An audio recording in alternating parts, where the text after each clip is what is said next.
पद अति अनुरागा।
इधर बंधु, जब सभी संत प्रयाग त्रिवेणी जी महा संगम का स्नान करने के लिए जाते, जो भारद्वाज मुनि जी हैं ये प्रयाग में निवास करते हैं। सभी संतों ने स्नान किया और पुनः कुछ विश्राम किया और जब अपने अपने आश्रम की ओर चलने लगे तो जो परम विवेकी बतलाए जाते हैं भारद्वाज मुनि जी, इन्होंने याज्ञवल्क्य मुनि जी महाराज के चरणों को पकड़ करके बैठ गए। जब चरणों को पकड़ लिया कहने लगे, महाराज आप यही ठहरिए। याज्ञवल्क्य जी महाराज बोल पड़े, भारद्वाज मुनि आखिर कारण क्या है? कहने लगे भारद्वाज मुनि याज्ञवल्क्य जी महाराज से, नाथ एक संशय पड़े मोरे, ओ करगत वेद तत्व सब तोरे। नाथ मुझे एक संशय होती है और मेरी संशय का समाधान आपके पास है, क्योंकि सभी वेदों का तत्व आप में समाहित है। और फिर भी मैं कहते हुए सकुचाहट आ रही, कहीं आप ये ना सोच लें कि मेरी बुद्धि का परीक्षण तो नहीं करना चाह रहे, क्योंकि कभी कभी ऐसा भी हो जाता है कि किसी को कोई बात पता होती है ना तो उसका परीक्षण बहुत ज्यादा करता है। कहीं मानस की एक चौपाई अच्छे से पता है ना तो फिर कोई वक्त आ जाएगा तो छोड़ेंगे नहीं। हाँ, ये बताओ इस चौपाई का कारण क्या है? बस एक ही तो पता है ना, तो पता है तब परीक्षण करें। इसका महत्व कथा का नहीं है, ये तुम्हारा उग्र स्वभाव है कि हम जानते हुए परीक्षण कर रहे हैं। आप जानते हैं तो बड़ी अच्छी बात है। देखिए भारद्वाज मुनि जी कितने विवेकी हैं, कितना हृदय कोमल है। कहते हैं, नाथ कहत सो मोही लागत भय लाजा, और जो ना कहो होई बड़या काज। मुझे कहते हुए लाज आ रही है कि मैं आपसे प्रश्न करूं तो ऐसा ना हो जाए आप सोचे कि मेरा परीक्षण कर रहे हैं, और यदि नहीं कह रहा हूं तो मेरी हानि हो रही है। नाथ मेरे अंदर संशय है। याज्ञवल्क्य जी महाराज बोल पड़े, भारद्वाज आखिर क्या कहना चाहते हो? कहो तो हम जाने तो कि आपके अंदर है क्या। जब कहा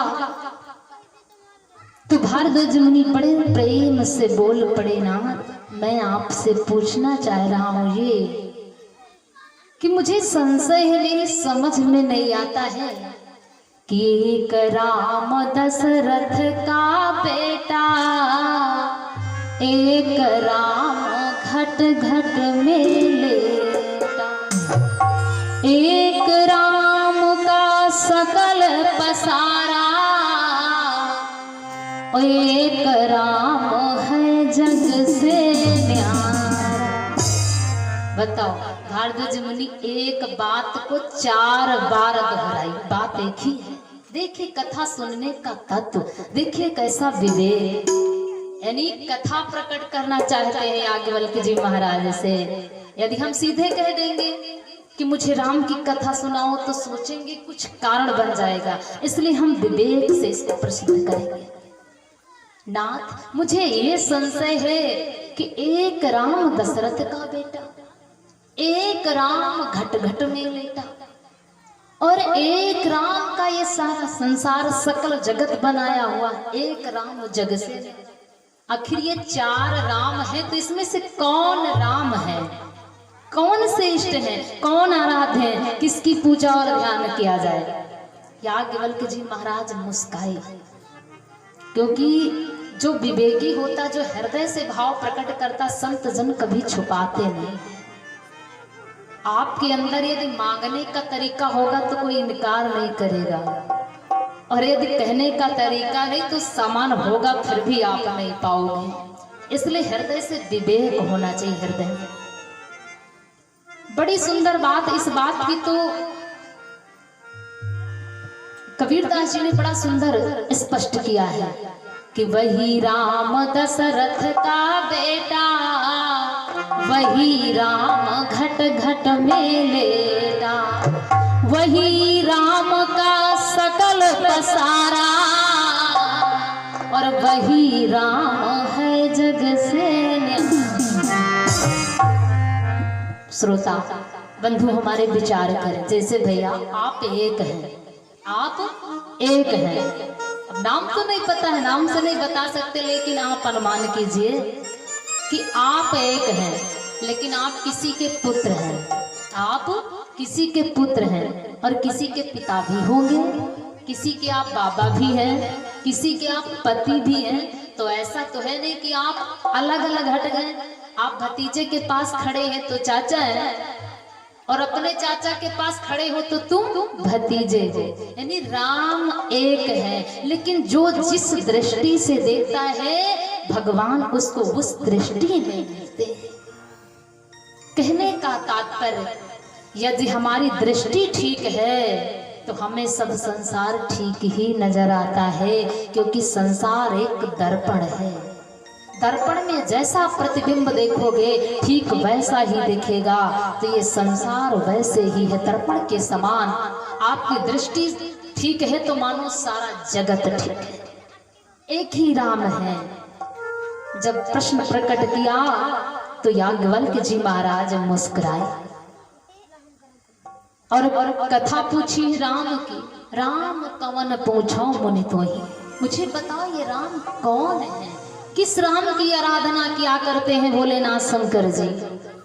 मुझे कथा श्रवण कराई। जैसे मिटई मोर भ्रम भारी, कहु सुनाथ कथा विस्तार। जिस प्रकार से नाथ ये मेरा संशय दूर हो जाए, आप मुझे कथा श्रवण कराइए। भोले बाबा वो याज्ञवल्क्य जी महाराज मुस्कुराए और कहने लगे, उचित अति उचित, बड़ा सुंदर प्रश्न है, अवश्य मैं कथा श्रवण कराऊंगा। मुझे पता हो गया है कि तुम भगवान के चरित्रों को सुनना चाह रहे हो हमारे मुखारविंद से, अवश्य तुम्हें कथा श्रवण कराऊंगा। कि ऐसे ही संशय की न भवानी, ऐसे संशय की भवानी, ऐसे संशय की भवानी, ऐसे संशय की भवानी, ऐसे संशय की भवानी। महादेव तब कहा बखानी,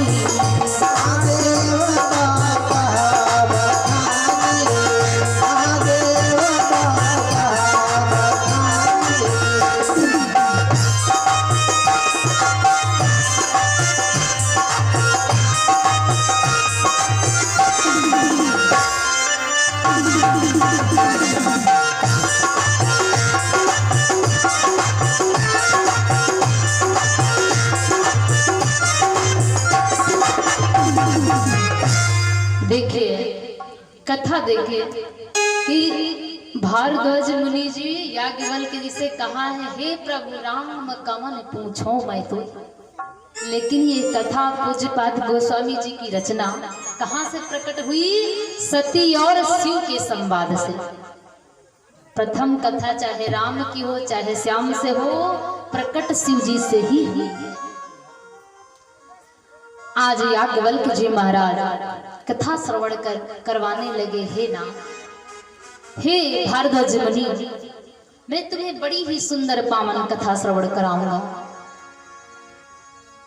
एक बार बड़ा सुंदर त्रेता का समय था।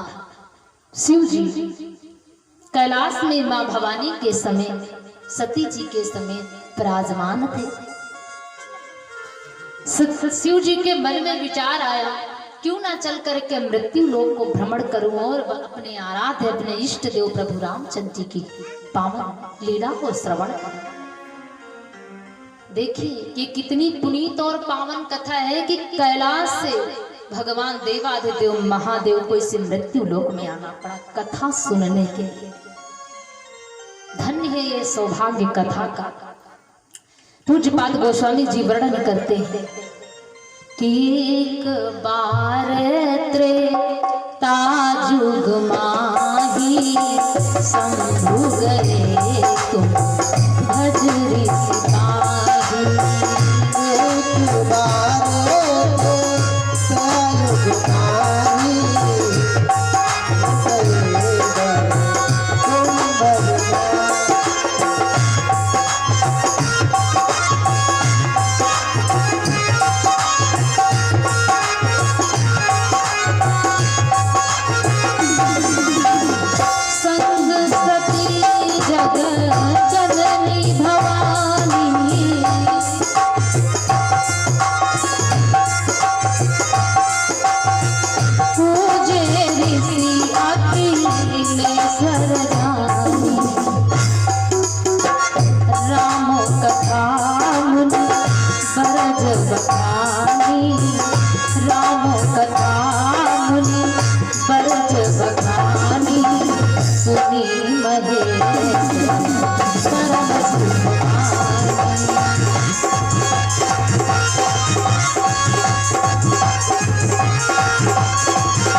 याज्ञवल्क्य जी महाराज कहते हैं, बड़ा सुंदर पावन त्रेता का समय था और हमारे देवाधिदेव महादेव मां सती को लेकर के चलते हैं कहा? कुंभज ऋषि महाराज के पास, मानो जिनका जन्म घड़े से हुआ हो। अगस्त्य ऋषि महामुनि के दरबार में आश्रम पर पहुंचे भवानी को लेकर के, और जब भवानी को लेकर के आए तो वो अगस्त्य जी महाराज व्यास आसन पर बैठे थे। जैसे देखा कि कथा प्रांगण में हमारे आराध्य देवों के देव महादेव सती जी आई, बड़ा सुंदर दिव्य स्वागत सम्मान किया और बड़ी सुंदर उपमा गाने लगे।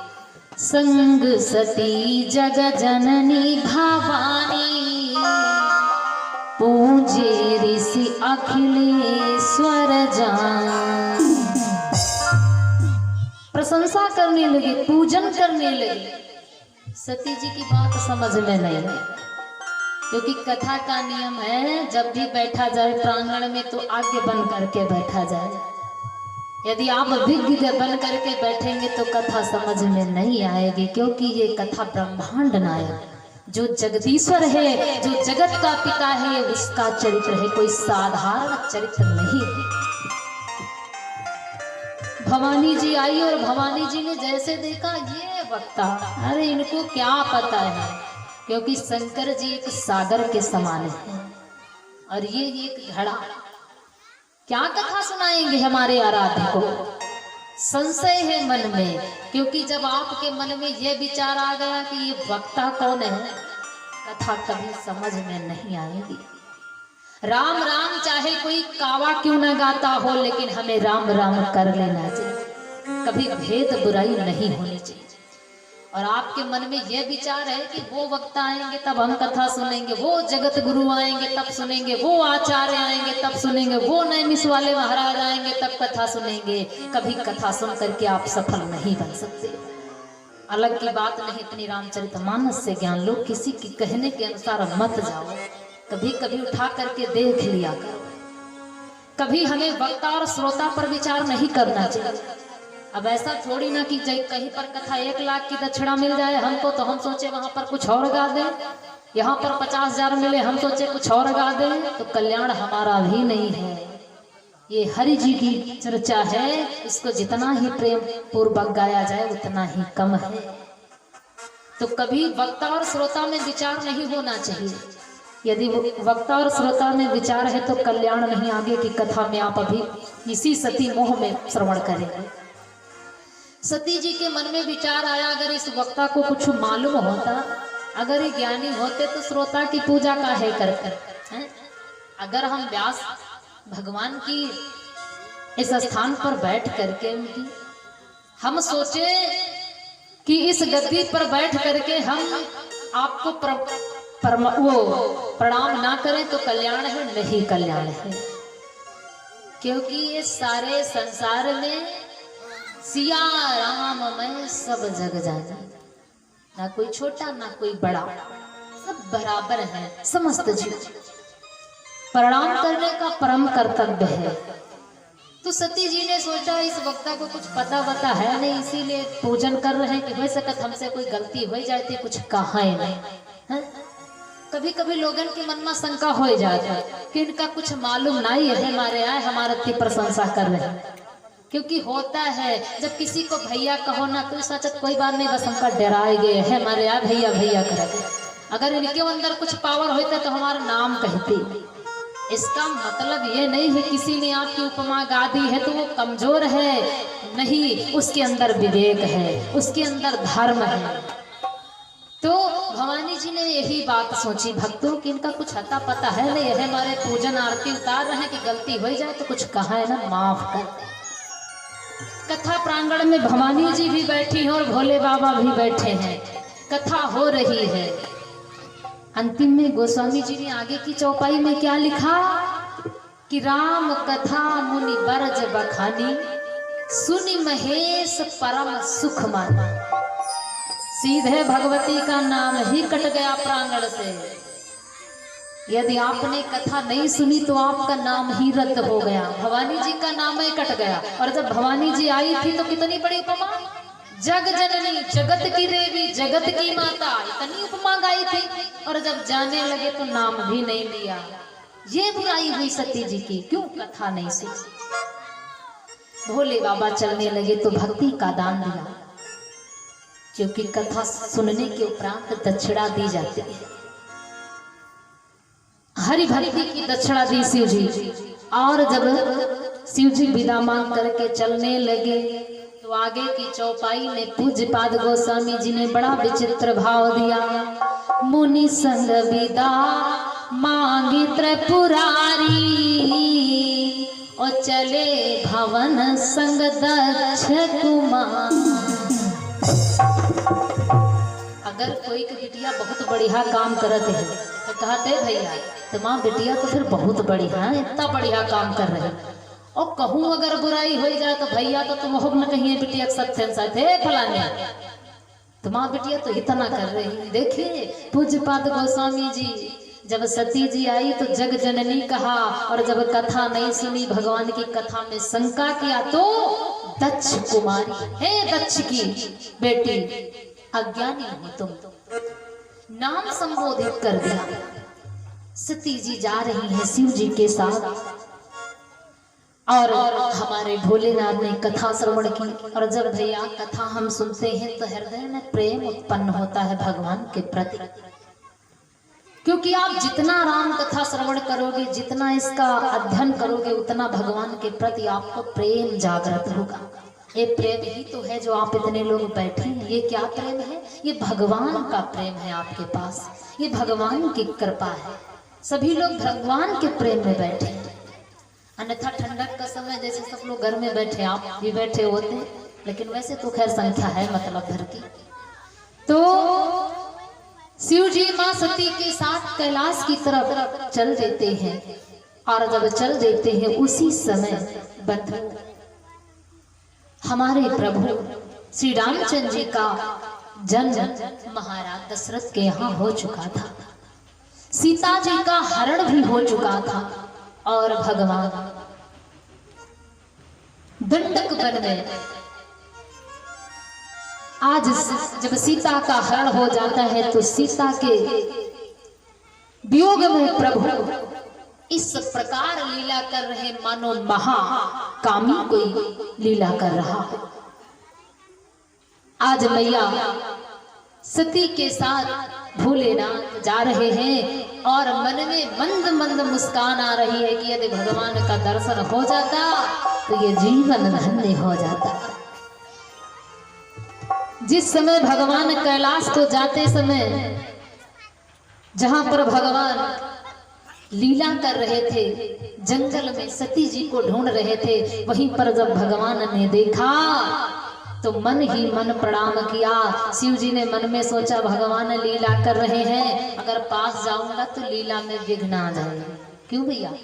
ऐसे आपके गांव में रामलीला चल रही, और हुए ना हुए कोई गाँव के अगर लक्ष्मण बने हुए और दिखाए रहे हुए क्रोध परशुराम जी का, तो का सामने जी हो गए फलाने का उचक रहे हो, जानिक जत्ती तुमरे दम है। अगर इतनी बात जा करके कह दोगे तो उनकी लीला विघ्न हो जाएगी, उनकी लीला नहीं बन पाएगी। इसलिए लीला करते समय अगर आपको मिलना है तो जाओ पर्दे के पीछे, जब मैं तब बातचीत करो, अगर सामने करी हो तो मानो लक्ष्मण बेकार है। तो शिव जी जानते हैं कि भगवान का प्रादुर्भाव हो चुका है दशरथ के यहाँ, और माता पिता के वचनों को मान करके प्रभु 14 वर्षों का वन गमन किए हैं, और रावण ने मैया का हरण कर लिया है। तो भगवान लीला कर रहे हैं, और कैसी लीला भगवान कर रहे हैं कि हे खग मृग हे मधुकर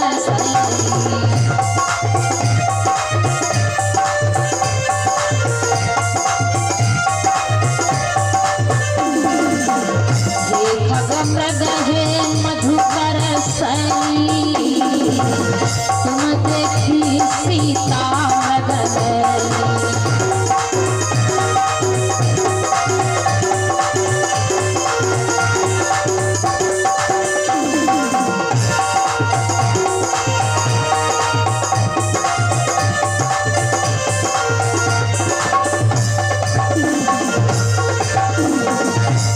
आज भगवान लीला कर रहे हैं और भैया रो रहे हैं। और कैसी लीला? बड़ी विचित्र लीला। भवानी जी ने जब प्रणाम करते देखा शिव जी को, हैं? भगवान रो रहे हैं, और भगवान कैलाश को जाते जाते मार्ग में प्रणाम किए। और कैसा प्रणाम किए प्रभु ने कि जय सच्चिदानंद जग पावन,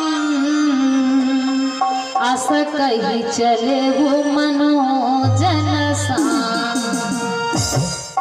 मार्ग में प्रणाम किया और मुस्कुराने लगे। सती जी ने देख ले बाबा क्या हुआ, किसको प्रणाम कर रहे हैं? शिव जी ने कहा अरे देवी, जो अभी कथा नहीं सुन करके आ रही हो, मैं मुनि को प्रणाम कर रहा हूँ, जिनकी कथा सुना रहे थे अगस्त जी महाराज। सती जी ने कहा ये भगवान हो सकते हैं क्या? ये तो मुझे सहज में किसी राजा के पुत्र राजकुमार दिख रहे हैं। शिव जी ने कहा नहीं देवी, ये जगत पिता जगदीश्वर है, ये राजकुमार नहीं है। तो सती मैया ने कहा ऐसा फिर हो भी नहीं सकता, अगर ये जगदीश्वर है तो एक नारी के कारण इतना काहे को रोएंगे? अगर रोयोगे, अगर ये रो भी रहे हैं तो क्या आपने कभी सुना कि पेड़ पौधे बोलते हैं? हे खग मृग हे मधुकर सैनी, कोई आदमी से नहीं पूछ रहे हैं तो पेड़ पौधे से वो पूछ रहे हैं। हमारे भोले बाबा नाचने लगे, वाह प्रभु क्या तुम्हारी लीला, ऐसा जगत को मोहा की कोई जगत जान ही ना पाए। सती मैया को विश्वास ना हुआ कि ये भगवान है। भोले बाबा ने कहा जब तुम्हें विश्वास नहीं है देवी, जो तुमरे मन अत संदेहू तो की न जाई परीक्षा में। सती अगर तुमको विश्वास नहीं कि भगवान नहीं है तो जाओ फिर परीक्षा ले लो। और भैया यदि कोई कहे किसी देव की परीक्षा ले लो तो कभी नहीं लेना चाहिए। परीक्षा किसने लिया? मैया कुंती ने। दुर्वासा ऋषि महाराज ने जब कुंती ने सेवा किया था महाभारत में, जब कुंती ने दुर्वासा ऋषि महाराज की सेवा किया था तो दुर्वासा ऋषि महाराज मंत्र दे गए थे। कौन सा? सूर्य भगवान के आवाहन का, कि देवी जब भी तुम्हारे पर कोई संकट आए ना तो हम तुम्हें मंत्र देते, उच्चारण करोगे भगवान प्रकट हो जाएंगे। और कुंती के द्वारा ही ये पांडु पुत्रों की उत्पत्ति है, क्योंकि पांडु जी महाराज के द्वारा कोई पुत्र नहीं जन्मा है। जितने भी पुत्र हुए हैं ये देवों के आगमन से हुए हैं। तो कुंती मैया ने क्या किया? परीक्षा ले ली कि देखते हैं दुर्वासा ऋषि महाराज का मंत्र सही है कि गलत है।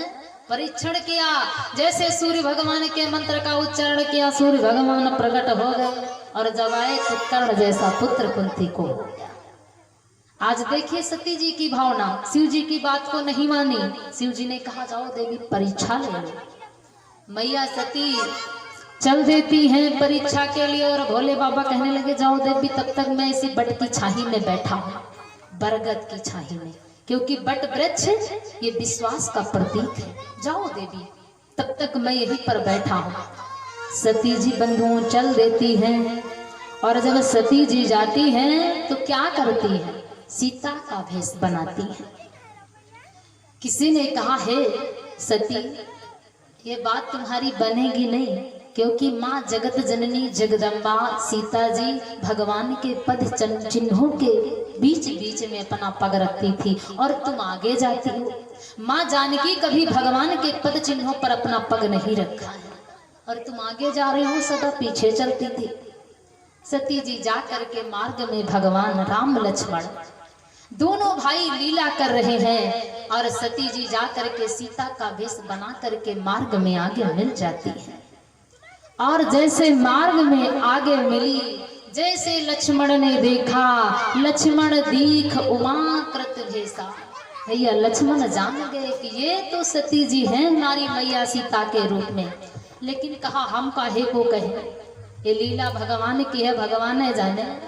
जब प्रभु राम ने देखा बंधु माँ सती को, जैसे प्रभु ने देखा कि जोरी पानी प्रभु की मैं प्रणाम, जोरी पानी प्रभु की प्रणाम,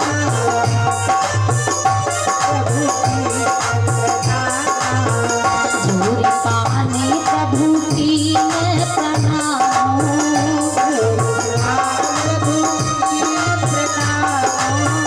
जोरी पानी प्रभु की मैं प्रणाम, सीता समेत चली है निज नाम,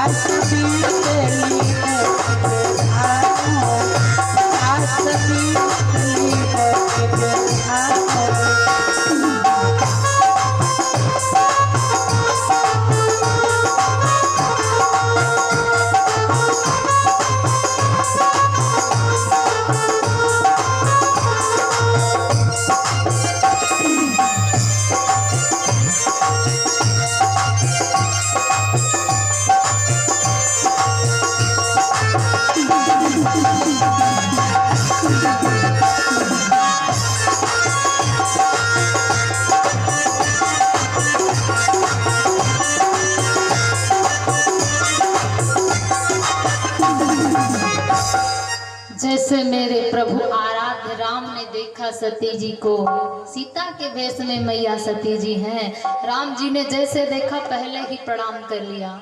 जोरी पानी प्रभु कीन प्रणामो, ओ पिता समेत लीन निजना। ये दशरथ पुत्र राम मैया तुम्हें प्रणाम करता है, प्रणाम स्वीकार हो। और देवी बात मुझे ये खटक रही है, कहो बहोर कहाँ ब्रस केतु, विपिन अकेले फिरो कही हेतु। अरे मैया इस जंगल में तुम अकेली कहाँ घूम रही हो? हमने भी अपनी सीता को अकेला ही छोड़ा, जिसके कारण मेरी सीता का हरण हो गया। और मैया तुम आप मानो सती जी के पैर से पृथ्वी गाया, मानो सती जी के पैर से पृथ्वी गाया। वो तो आई थी परीक्षण करने के लिए कि देखें अगर भगवान होंगे तो नहीं पहचानेंगे, अरे भगवान होंगे तो पहचान जाएंगे, और भगवान नहीं होंगे तो हमें सीता ही मान लेंगे। लेकिन कुछ देर भी ना लगी, भगवान जैसे देखे तुरंत प्रणाम किए। अब सती जी को पश्चाताप होने लगा, मैं शंकर कर कहा न माना, और निज आज्ञान राम पहिया। मैंने बड़ा अपराध कर दिया, यदि अपने स्वामी का कहा मान ली होती तो आज ये अज्ञानता नहीं होती। भगवान ने अपनी माया छेड़ी, अगर जानने आई हो तो कुछ जान ही लो। अब सती जी जिधर देखें उधर राम जी दिख रहे हैं, आगे पीछे दाहिने बाएं सब तरफ। सती मैया बड़े संकट में फंस गई, आंखों को बंद करके बैठ गई और भगवान से निवेदन करने लगी, प्रभु मैंने बड़ा अपराध किया। भगवान ने अपनी माया से मिटी। आज सती जी पुनः लौट करके वापस आती है शिव जी के पास, और जब शिव जी के पास आई तो शिव जी ने प्रश्न किया, देवी गई समीप महेश तब हंसी पूछी कुशलात, लीन परीक्षा कवन विधि कहबो सत्य सब बात।